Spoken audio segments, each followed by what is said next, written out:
Nagaan Waaqayyo isiniif haa ta'u.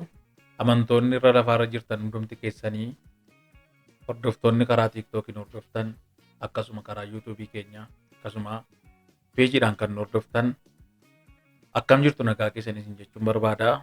An tajaajilaa Qannoo Gammadaati. Otuun gara dhimmaan dhufeetti hin darbin sagalee Waaqayyo irraa macaafa raajicha Isaayyaas boqonnaa 60:1 ifni kee dhufeera, ulfinni Waaqayyo siif ba'eera, kanaafis ka'ii ibsii jedha. Yoo Waaqayyo jedhee amajjii 23, 24, 25 guyyoota sadiif konfereensii hafuuraa guddaa mata duree ka'ii ibsi jedhu irratti sagantaa guddaa waldaan keenya, waldaan kiristiyaanaa Tulluu Araaraa magaalaa Hoolotaa keessatti argamtu sagantaa kana qopheessee jirti. Kanaaf namoonni magaalaa Hoolotaaf naannoo ishee jiraattan hundumti keessan konfereensii hafuuraa kana irratti akka hirmaattan jaalala Waaqayyootiin isin afeerra. Guyyaa kanatti namoonni isin tajaajilan ani Raajii Qannoon isin gidduutti argamee nan tajaajila. Akkasuma Raajii Saamu'eel Abiraam faarfannaadhaan kan nu tajaajilu nama Waaqayyo faarfata Daawit Morkaa. Andan dhabameera dibata jabaasu Yesuus na dibeera. Andan dhabameera dibata jabaasu Yesuus na dibeera.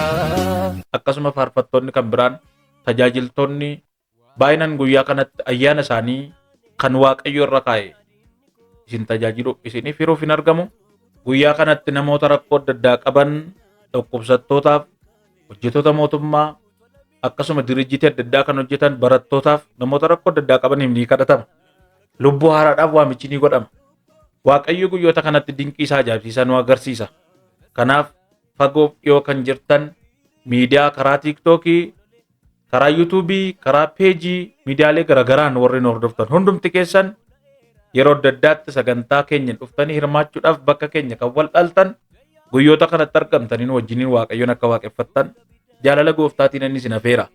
Teessoon keenya magaalaa Hoolotaa hoteela Hawwii duraanii dabartanii daandii Koobilii buufata fayyaa Galgal Kuyyuutti achi ol baasu. Gara harka mirgaatti nu argattu. Asfaaltii irraa gaafa ol gortan taappellaa waldaa keenya hin mul'ata. Asfaaltii irraa meetira 50 akka 100 caalaa ol hin gortan. Kanaaf iddoo beekamaadha. Namoonni fagoo dhiyoo jirtan sagantaa kana irratti akka hirmaattan jaalala Waaqayyoon isinitti hima. Jimaata guyyaa guutuu, Qidaamee guyyaa guutuu, akkasuma guyyaa gaafa Dilbataa guyyaa guutuudha. Sagantaan kun guyyoota sadiif guyyaa guutuu waan itti fufuuf sagantaa kana irratti akka hirmaattan isiniin jenna.